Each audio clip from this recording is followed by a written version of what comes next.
오늘은 다시 좀 우리 교회 가운데에 연약한 신앙의 그런 출발이 이제 얼마 안 된 연약한 분들을 위한 그런 계속적인 그런 말씀을 지금 하는데, 오늘 지난주에는 저희가 깨어 기도하라고 하는 말씀으로 갔었고, 오늘은 다시 종교에 대하여 라고 하는 말씀으로 여러분에게 나아가겠습니다. 그래서 저희가 처음에 성경에 대하여, 그 다음에 하나님에 대하여, 그 다음에 진화론에 대하여, 오늘 종교에 대하여 이렇게 같이 보게 됩니다. 종교다원주의라고 하는 것 여러분 기억하시죠? 종교다원주의. 많은 사람들이 기독교를 여러 종교들 중에 하나라고 생각을 합니다. 신은 하나지만 그 동일한 신을 찾는데 다양한 종교들이 있다는 주장입니다. 이것을 종교다원주의라고 하는데, 그 뜻은 인간의 구원은 한 종교에 국한된 것이 아니라 다양한 종교를 통해서 가능하다라고 하는 주장입니다. 이 주장에 따르면 불교, 힌두교, 이슬람교, 그리고 기독교 등 여러 종류의 종교들이 결국에는 하나의 신을 향하는 제각기 다른 길이다 라고 하는 뜻입니다. 그래서 종교다원주의에 대해서 설교 마무리의 끝부분에 가서 여러분에게 다시 한번 말씀드리기로 하고요. 그래서 사람들의 마음속에는, 인간의 마음속에는 이 종교성이 다 내재되어 있죠. 인간의 영혼 속에는 신과 영원한 내세를 향한 원초적인 갈망이 들어 있습니다. 또한 인간은 무엇을 의존하고 숭배하면서 자신의 정체성을 확인받으려고 하는 본능을 가지고 살아갑니다. 그래서 이 숭배의 원초적인 본능을 종교성이라고 부르기도 합니다. 하지만 인간이 종교성의 본능을 가진 존재라고 해서 모두가 다 종교인의 삶을 추구하지는 않습니다. 어떤 사람들은 종교를 선택하여 그 종교가 제시하는 신의 존재와 그 가르침을 쫓으면서 내재된 숭배의 갈망과 그 자신의 정체성과 존재의 안전성을 확보하려고 합니다. 따라서 비록 무신론자라고 하더라도 숭배의 본능으로부터 자유로운 사람은 없습니다. 그러니까 누구나 다 종교성을 다 가지고 있는 거죠. 사람들은 돈이나 또 인정받음 또는 권력이나 외모적인 매력 등을 그런 것들을 추구하는 것을 통해서 자신의 정체성과 존재 가치를 확인받으려고 하는 노력을 끊임없이 하면서 살아갑니다. 이러한 인간의 활동이 그 추구의 대상이 신이든 아니면 어떤 세상의 중요한 가치이든 모두가 인간에게 내재된 종교성으로부터 나오는 것입니다. 그래서 결론적으로 우리 종교성을 얘기할 때 결론적으로 인간은 어떤 숭배의 대상을 통해서 자기 존재의 가치와 안전을 확보하려고 하는 동시에 불안감으로부터 스스로를 보호하려고 하는 본능을 가지고 살아갑니다. 물론 사람들마다 이 숭배의 대상은 제각기 다릅니다. 그 숭배와 추구의 대상이 신의 형태로 나타난 것이 바로 종교입니다. 자, 그럼 기독교는 여러 종교들 중에 하나입니까? 자, 신을 향해 나아가는 인간의 종교적인 모습들의 이면에는 인간 스스로에게 내재된 종교성이 작용하고 있습니다. 자, 이러한 종교성은 역사 속에서 누군가를 절대적인 존재로 만들어서 숭배하려고 하는 모습으로 나타났습니다. 훌륭한 성인들을 신격화하고 그들의 가르침을 따르면 마치 천국에 갈 수 있는 것처럼 믿는 종교의 형태를 만들어냈습니다. 자, 예를 들자면 불교나 유교 같은 종교들은 부처나 공자 같은 역사 속에서 추앙받던 인물들을 신격화하고 그분들의 가르침을 체계화하여서 역사 속에서 종교의 형태로 발전하게 된 것이죠. 불교의 경우는 부처님은 스스로를 신이라고 말한 적이 없습니다. 그분의 사상과 가르침은 훌륭할지 모르지만 부처님 또한 한 인간으로서 스스로 고행과 명상을 통하여 얻은 깨달음을 다른 제자들에게 가르쳐 주었을 뿐입니다. 사실 부처는 자신이 후대 사람들에 의하여 이렇게 신으로 추앙받을 것이라고 하는 사실을 모른 채 세상을 떠났을 것입니다. 이렇듯 종교는 인간의 종교심이 만들어낸 인간 역사의 산물입니다. 인간 역사의 산물. 하지만 기독교는요, 기독교는 인간 스스로 만들어낸 어떤 종교가 아닙니다. 기독교는 참 신이신 하나님께서 인간에게 다가오셔서 당신 자신을 알려주신 것입니다. 그러므로 기독교는 여러 종류의 그 종교들 중에 하나가 아니며, 기독교가 종교라면, 만약에 기독교가 종교라면 진정한 의미에서의 유일한 종교가 되는 거죠. 그러니까 여러 종류의 종교들 중에 하나가 아닌데, 만약에 기독교가 종교라면 종교는 하나밖에 없는 거죠. 이 기독교밖에 없는 겁니다. 자, 그러면 종교와 기독교의 복음과의 차이를 한번 살펴봤으면 좋겠습니다. 세상 사람들의 일반적인 이해나 선입견과는 달리 사람들이 만든 일반적인 종교들과 기독교는 근본적으로 완전히 다른 차이를 갖고 있습니다. 그래서 모든 종교가 다 같다고 뭐 이렇게 확 덮어서 넘어가시는 분들 보면, 아, 저분이 좀 그렇구나, 수준이 그렇구나. 전에 고려대학교의 한 교수님이 그 학교를 나온 어떤 교수님이 기독교에 대해서 이렇게 비판하는 거를 들으면서 글을 썼는데, 저 사람은 학문하는 자세에 기본도 안 돼 있다 그러면서 비판하더라고요. 그래서 제가 아까 뭐 모든 종교가 같고 뭐 이렇게 막 이렇게 하는 사람들 보면 말로는 안 합니다. 저 절대로 그냥 얼굴은 항상 저를 웃으면서 저 사람은 기본도 안 돼 있구나.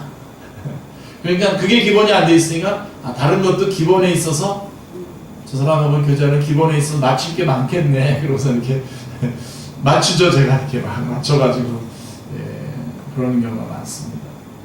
여러분, 알면 기독교와 종교와 복음, 기독교의 복음과 복음을 정확하게 알게 되면 상당한 차이가 있음을 알게 됩니다. 세상 사람들의 일반적인 이해나 선입견과는 달리 사람들이 만든 일반적인 종교들과 기독교는 근본적으로 완전히 다른 차이를 갖고 있습니다. 자, 종교는 인간이 신에게 나아가려고 하는 스스로의 추측과 노력이지만, 기독교는 신이 인간에게 다가오셔서 분명하게 당신을 알려주신 겁니다. 전혀 다르죠. 대부분의 종교와 기독교는 네 가지 면에서 비슷한 공통점을 갖고 있습니다. 더 많은 것을 찾을 수도 있겠습니다만은 거의 한 이 네 가지 정도 공통점을 찾을 수 있는데요. 첫 번째로, 대부분의 종교와 기독교는 신이 거룩하고 그 능력이 완전하며 불멸의 존재라고 하는 것을 믿어요. 인정합니다. 기독교나 그런 다른 종교나. 그리고 두 번째로, 인간은 불완전하고 죽음의 종속적인 존재라고 하는 것을 믿습니다. 그래서 세 번째로, 그러므로 신과 인간 사이에는 아주 커다란 차이와 간격이 있다는 것까지, 간격이 존재한다는 것까지 같습니다. 거의 같아요. 대부분의 종교와 우리 기독교의 복음과의 기독교의 관계에 있어서 신은 거룩하고, 그 다음에 우리 인간은 불완전하고, 신과 인간 사이에는 큰 간격이 있다. 그래서 따라서 네 번째로, 대부분의 종교와 기독교는 불완전한 인간이 완전하신 신에게 받아들여지고 은혜를 누리며 궁극적으로 천국에 이르기 위해서는 신과 인간 사이의 이 거대한 간격이 반드시 좁혀져야 한다라고 믿습니다. 이 네 가지가 공통점입니다. 잘 이해가 되시죠? 그죠? 예. 신이 있고 그는 절대적이고 그 다음에 우리 인간은 불완전하고 그 다음에 그렇기 때문에 간격이 있고 그래서 이 간격을 메워야 된다고 생각을 합니다. 간격을 좁혀야 된다고 생각을 합니다. 그래서 이와 같이 종교와 기독교 사이에는 여러 가지의 공통점들도 있지만 한 가지 아주 극명한 차이점이 존재합니다. 그것은 바로 그러면 이 누가 이 간격을 신과 인간 사이의 이 엄청난 존재적 도덕적 간격을 좁히느냐 누가 좁히느냐라고 하는 것에서 완전히 달라져요. 자, 종교는 여러분 잘 아시잖아요. 종교는 신과 인간 사이의 간격을 인간의 노력을 통해서 좁힐 수 있다고 생각합니다.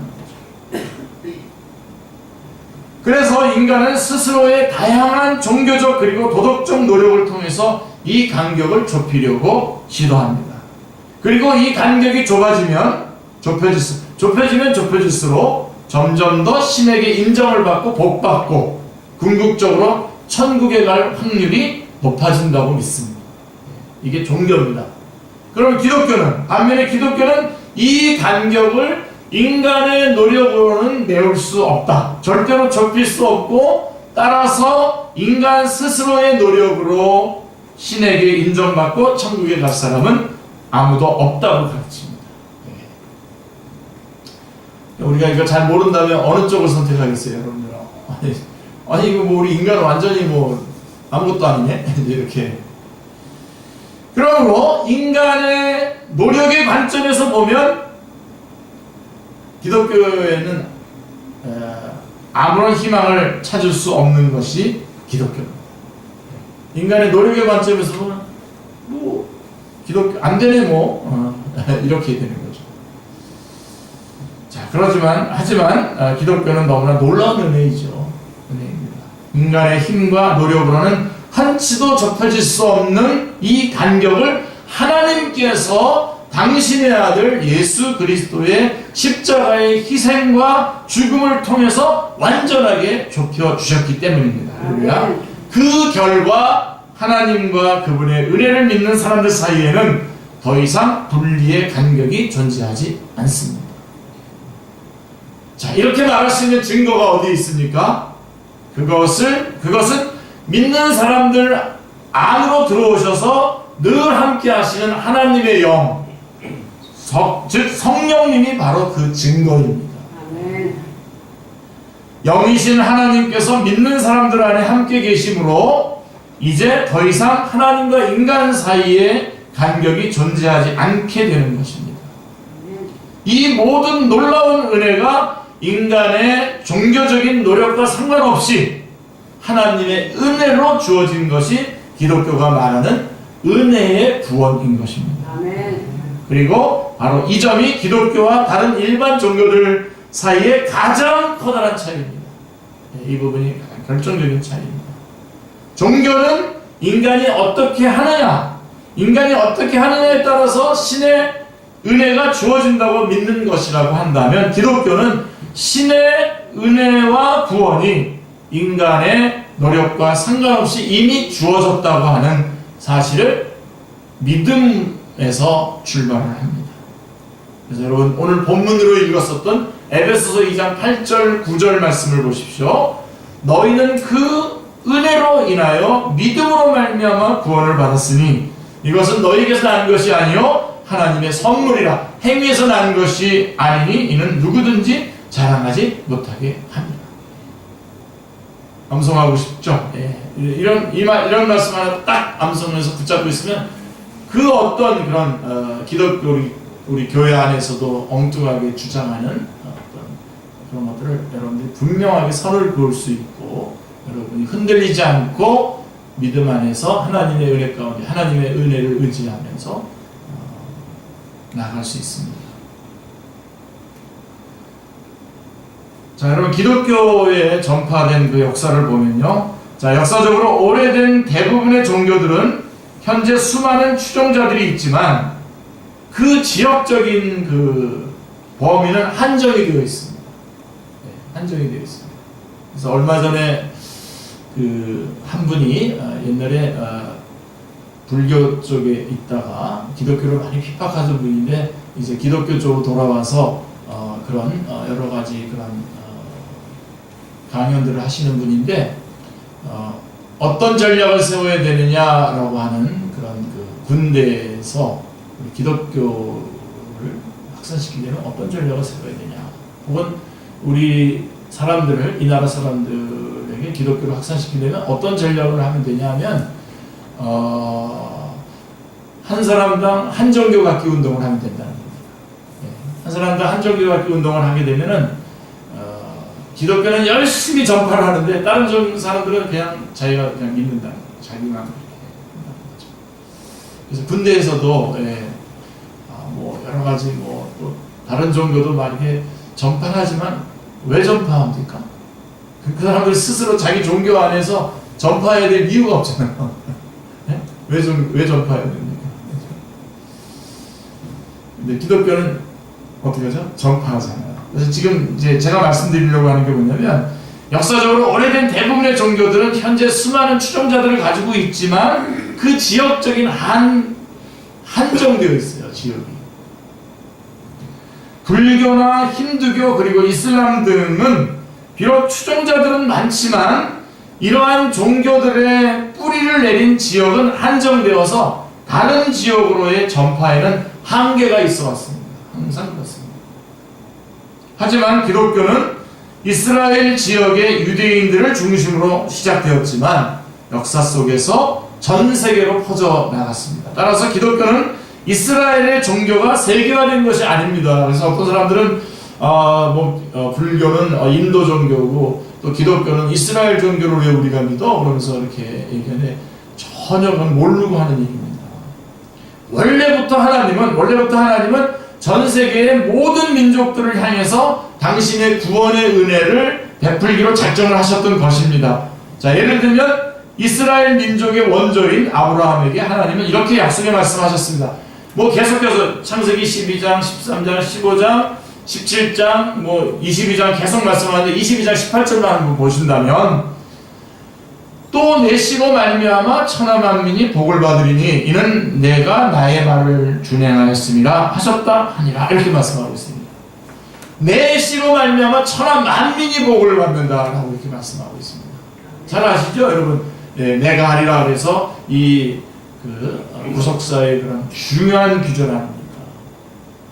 그리고 이제 다윗에게로 내려가서는 영원한 왕위를 할 것이다라고 이렇게 얘기하면서 아브라함과 다윗에 있어서 그래서 예수님이 바로 예수님의 그 구속사의 서식이 바로 여기 아브라함에게 있어서는 어떻게 그것이 진행이 되냐면 내 씨로 말미암아 천하 만민이 복을, 그러니까 하나님의 마음은 어디 있습니까? 천하 만민에게 있는 거죠. 그리고 이 씨를 통해서 천하 만민에게 이렇게 퍼져나가는 겁니다. 그러니까 이스라엘 종교다, 여기는 인도 종교고 여기는 무슨 어디 종교고 이렇게 하는 그거는 잘 모르고 하는 겁니다.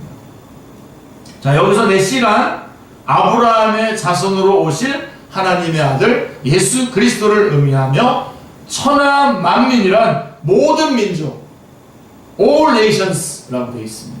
모든 민족을 의미합니다. 또한 하나님이 말씀하시는 그 복이라고 하는 것은 어떤 뭔가를 더 얻고 하는 그런 소유 그런 것이 아니라 이 생명의 복, 다시 말해서 구원의 복을 의미하는 것입니다. 따라서 하나님은 처음부터 이 구원의 복이 이스라엘 백성을 넘어서서 온 세상의 모든 민족에게 전파될 것을 계획하셨습니다. 그리고 그 계획에 따라서 오신 예수 그리스도는 죽음에서 부활하신 후에 하늘로 올라가시기 직전에 제자들을 모아놓고 다음과 같이 말씀하셨습니다. 사도행전 1장 8절 여러분 잘 아시죠? 오직 성령이 너희에게 임하시면 너희가 권능을 받고 예루살렘과 온 유다와 사마리아와 땅끝까지 이르러 내 증인이 되리라 하십니다.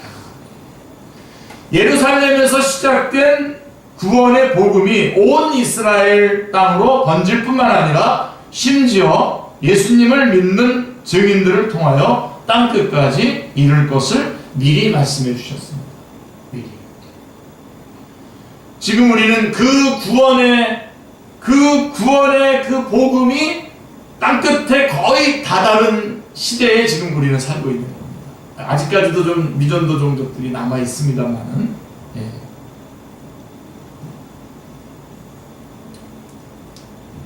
자, 여러분, 세상의 많은 사람들은 기독교만이 유일한 진리라고 하는 주장을 싫어합니다. 기독교만이 유일한 진리라고 하는 것을 싫어합니다. 기독교만이 진리라고 하는 주장이 아마도 이들에게는 기독교가 우월적이고 배타적인 모습으로 비춰졌기 때문일 것입니다. 하지만 이것은 우리가 그렇다고 해서 타협할 수 있는 부분이 아닙니다. 그렇죠? 기독교인들이 기독교의 하나님만 유일한 참신이라고 말하는 것은 인간의 주장이 아닙니다. 하나님의 계시이기 때문에 우리는 이것을 타협할 수가 없습니다. 하지만 동시에, 자, 이게 기독교의 배타성인데요. 그 다음에 또 동시에 기독교만큼 포용적인 종교도 없습니다. 어떤 배경이나 신분에 관계없이 세상적으로 착하거나 나쁘거나 관계없이 누구든지 자신의 죄를 회개하고 예수 그리스도의 복음을 믿음으로 구원을 얻을 수 있는 진리의 길이기 때문입니다. 왜냐하면 기독교의 구원은 인간의 노력 여부가 아니라, 인간의 노력의 여부에 의해서 결정되는 것이 아니라 오직 하나님의 은혜로 주어지기 때문입니다. 그래서 요한복음 3장 16절에 뭐라고 되어 있습니까? 하나님이 세상을 이처럼 사랑하사 독생자를, 그래서 그 세상을 안에는 동서고금 남녀노소 빈부귀천 모든 사람이 다 들어가 있는 겁니다. 마태복음 11장 28절에 뭐라고 되어 있습니까? 수고하고 무거운 짐진 자들아 다 내게로 오라 했을 때 그 다 안에는 모든 사람이 다 들어간다는 것입니다. 그리고 예수님께서도 이제 승천하시면서 제자들에게 했죠. 모든 족속으로 제자를 삼아. 예, 아버지와 하나님과 성령의 이름으로 세례를 모든 족속으로 제자를 삼으라고, 우리가 모든 족속에게 나아갈 것을, 그들이 모두 다 구원의 대상이라고 하는 것을 말씀해주고 있는 것입니다. 이만큼 포용적인 종교가 없습니다. 이 구원의 진리에 대해서는 아주 철저하게 배타적이지만, 그러나 이것이 하나님이 베푸시는 거기 때문에 모든 사람들을 다 포용하고 있다라고 하는 것입니다. 자, 여기까지가 이제 종교에 대한 건데, 그러면은 제가 좀 추가를 좀 해서 다른 종교들에 대한 우리 그리스도인의 바른 태도는 어떠해야 되냐? 다른 종교를 대하는 우리들의 태도 굉장히 중요하죠.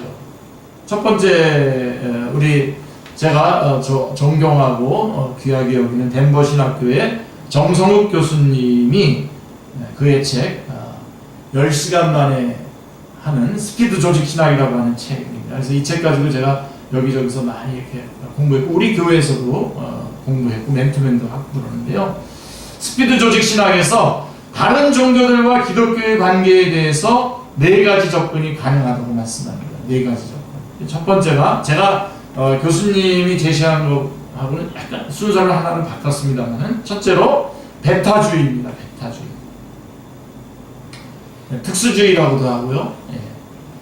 기독교만이 절대 유일한 종교이기 때문에 다른 종교와는 분리적이고 정제적인 태도를 취하는 접근입니다.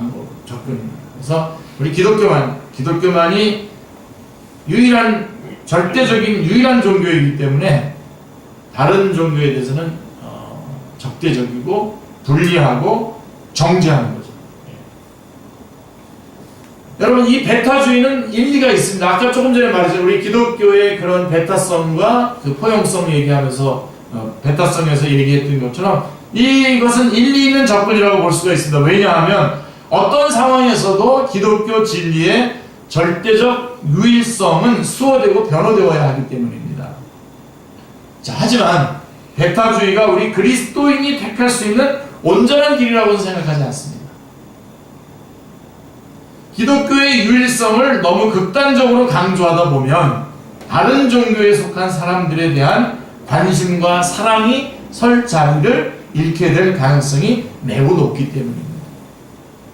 그래서 결국 이런 배타주의적인 그런 접근, 다른 종교에 대해서, 다른 종교를 믿는 사람들에 대해서 우리가 이렇게 배타주의적인 입장으로 갖는 이런 자세는 결국 기독교 복음의 절대적 진리를 주장하면서도 어떤 자세를 우리가 바꿔야 되냐면 기독교 복음의 절대적인 진리를 주장하면서도 다른 종교에 속한 사람들에 대한 사랑과 관심을 동시에 강조할 수 있는 접근이 필요합니다. 자, 그 다음에 이제 두 번째가 포용주의입니다. 포용주의. 이 포용주의, 이게 무섭습니다. 본질면에서 다른 종교들도 기독교와 같지만 다 같았다.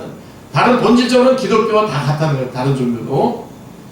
근데 그 형식이 다르다고 보는 접근입니다. 형식이 다를 뿐이지 다 같다. 그러니까 다른 종교들도 기독교의 일파로서 포용되어야 한다는 겁니다. 이름만 다른 거지, 형태만 다른 거지, 다 기독교다. 그래서 이 관점을 주장한 신학자는 20세기의 로마 카톨릭 신학을 대표하는 칼 라너라고 하는 사람입니다. 여러분들이 이 이름 정도는 하나 기억해 두셔도 좋아요. 칼 라너인데 이 사람의 유명한 그 말이 뭐냐면 익명의 그리스도인. 익명의 그리스도인. 이게 영어로 열심히 그 발음 연습했는데 지금 갑자기 발음이 안 나올 것 같습니다. 익명의 그리스도인. The Anonymous Christian인데요. 익명의 그리스도인이라는 걸 한번 여러분도 기억하시면. 자, 익명의 그리스도인이라는 건 뭐냐면요. 예를 들어서 어떤 불교도가 자신이 믿고 있는 불교적 신앙에 신실하게 정진하고 있다면 그 사람은 자신이 그리스도인이라고 하는 사실을 알지 못할 뿐 실제로는 그리스도인이라는 겁니다. 그러니까 그리스도인이라고 이름 붙여지지는 않았지만 신실한 불교도는 본질상 그리스도인과 같다는 뜻입니다. 라는 이 원리를 확대해서 자, 신실한 유대교도, 신실한 이슬람교도, 신실한 힌두교도 등도 모두 익명의 그리스도인으로 인정하고 포용해야 한다고 주장했습니다. 자, 로마 가톨릭 교회가 공식적으로 이 라노의 입장을 수용한 것은 아니지만 가톨릭 내에 있는 많은 신학자들이 이 라노의 관점을 지지합니다. 특히 개신교도들에게 꽤 영향을 미치고 있는 한스 퀸이라고 하는 신부님이 계세요. 교회라고 하는 책을 쓰신데요. 한스 퀸 신부는 이 라노만큼 노골적이진 않지만 그래도 다른 종교들 속에도 본질성 기독교적인 요소가 내재해 있다고 주장해 왔습니다. 자, 그렇다면 우리 복음주의자들은 이 관점을 어떻게 보아야 합니까? 이 포용주의 입장. 이게 진짜 맞는 거라면 참 편할 텐데 저도 그냥 목회 안 하고 그냥 매일 살 텐데. 다 기독교인이잖아요. 다 그리스도인이잖아요. 자, 여러분, 라너의 이 익명의 그리스도인 사상은 상당히 창조적인 것임에는 분명하지만 성경의 가르침과 일치하지 않는 점이 근본적으로 결함입니다. 그리고 이 포용주의는 지나치게 다른 종교를 기독교와 동일시하는 오류를 범하고 있습니다. 제가 1982년에 논문을 이렇게 쓸 때에 바로 이런 그런 흐름들이 우리 한국 교회 안에도 좀 있었습니다. 그래서 어떤 한이라든가 한국적 기독교, 그러니까 그때 한국적 민주주의, 한국적 그런 거가 막 열심히 때 교계 안에도 한국적 기독교가 뭐냐, 그래서 사실은 이런 어떤 불교적인 그런 모습, 팔관이라든가 이런 것들, 이런 다른 종교들도 결국은 기독교의 그런 어떤 거랑 똑같지 않냐 하는 이제 그런 시도들이 많이 있었습니다. 제가 조금은 비판적으로 많이 그런 글들을 많이 그때 인용해가지고 논문을 썼던 그런 기억이 납니다. 그 다음에 이제 세 번째가, 그러니까 이 포용주의에 대해서는 성경과 다르죠, 그죠? 성경과 다르고, 그다음에 다른 종교는 다른 종교인데, 이거를 지나치게 기독교와 동일시하려고 하는 것에 대해서 우리를 범하고 있기 때문에 조심해야 될 자세인 거죠.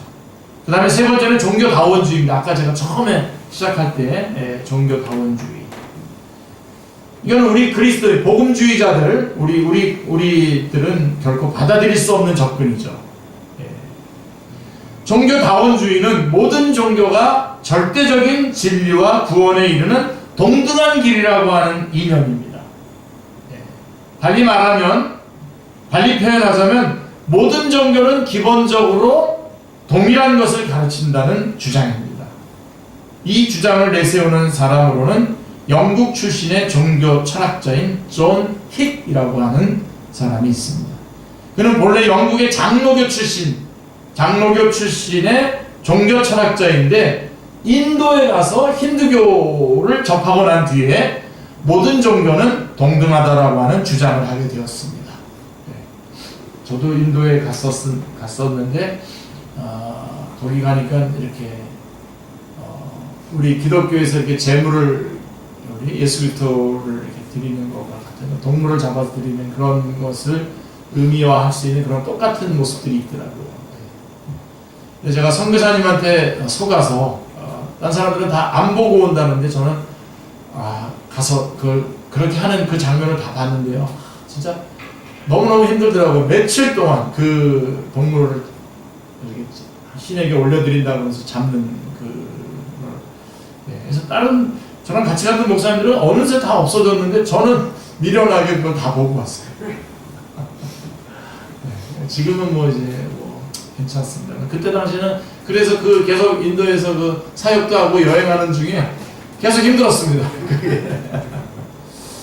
근데 그런 거 보면은 다 같은 거 아니야? 라고 이렇게 존 힉이 그렇게 할 만한 그런 부분도 없는 걸 아닙니다. 그래서 존 힉은 이걸 뭐라고 얘기했냐면 코페르니쿠스, 신학의 코페르니쿠스 혁명이라고 말합니다.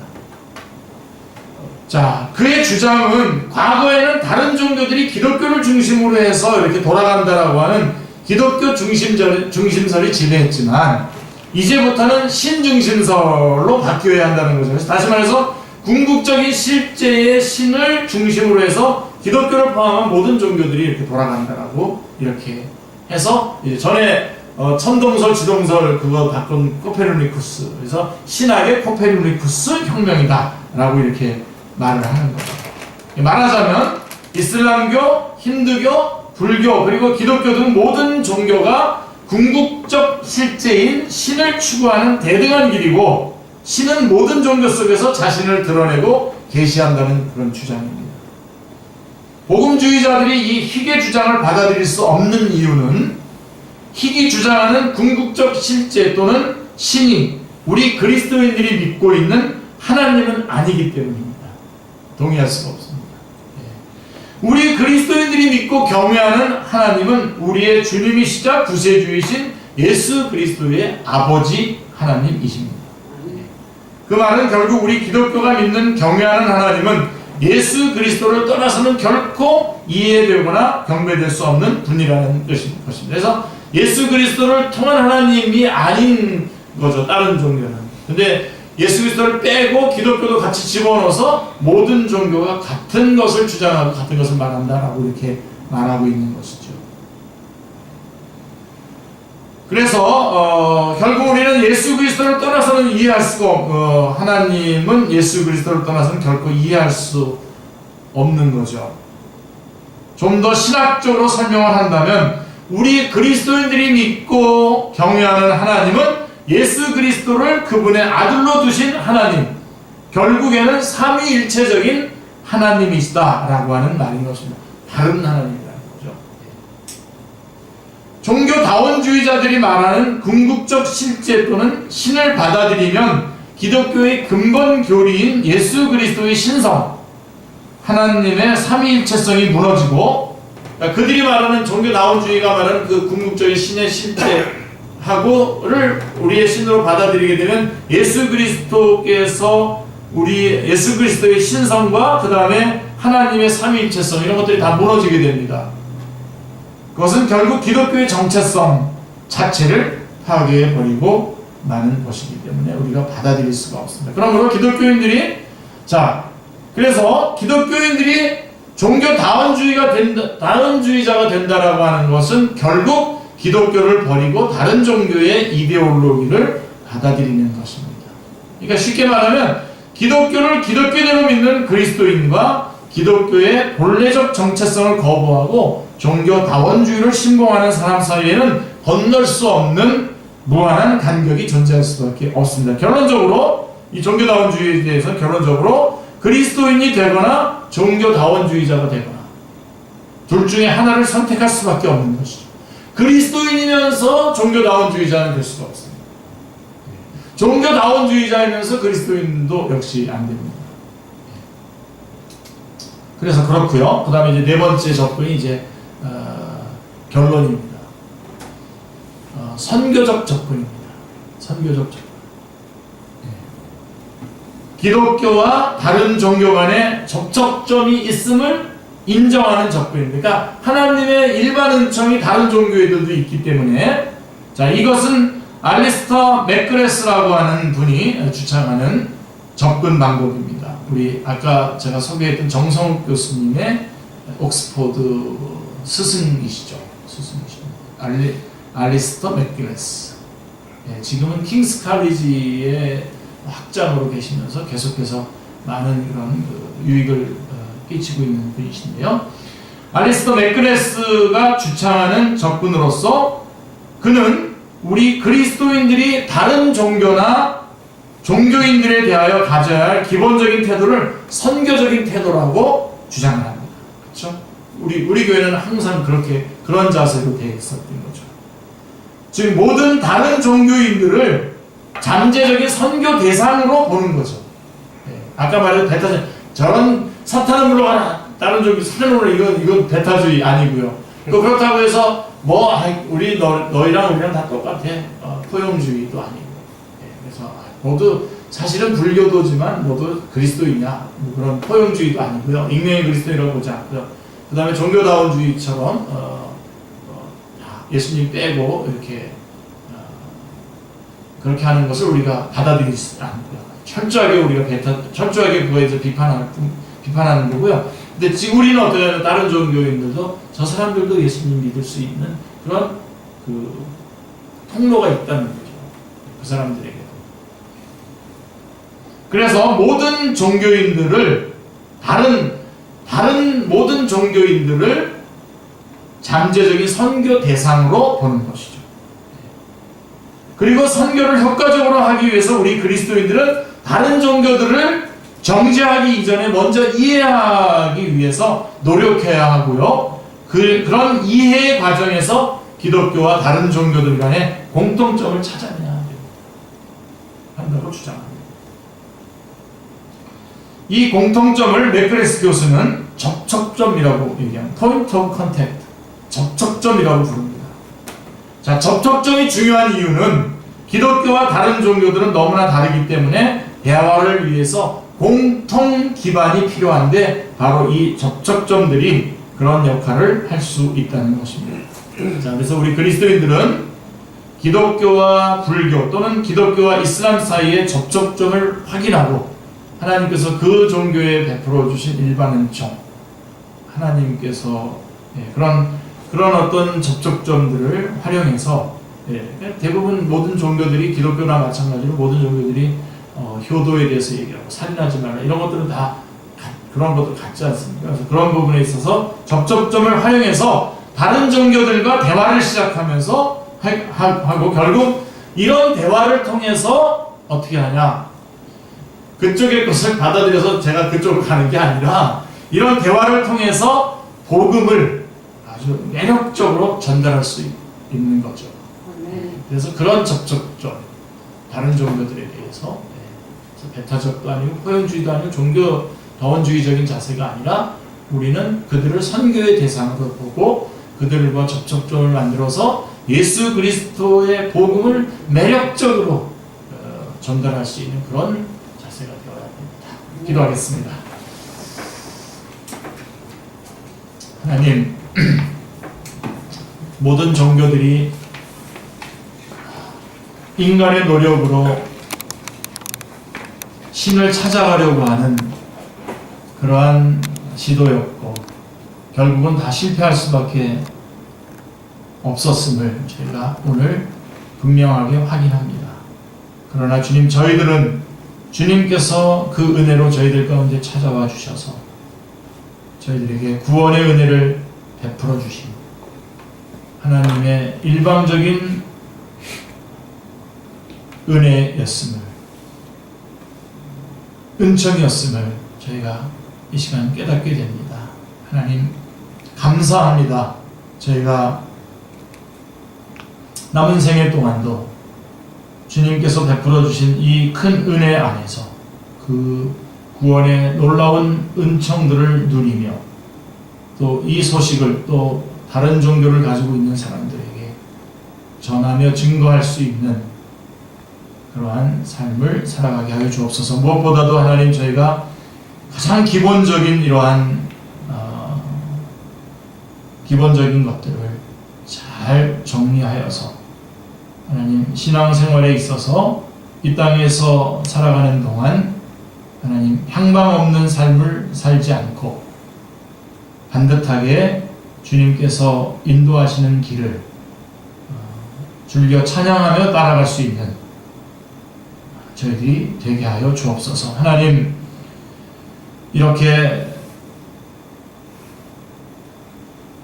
하나님께서 주시는 놀라운 은총을 말씀을 통해서 저희가 받았음을 알게 되었사오니 이제 남은 생에 주님을 찬양하고 주님께 영광 돌리고 주께서 원하시는 삶, 기쁨으로 살아나갈 수 있도록 역사하여 주시옵소서. 성령님 함께하여 주시옵소서. 감사드리오며 주 예수 그리스도 이름으로 기도드리옵나이다. 아멘.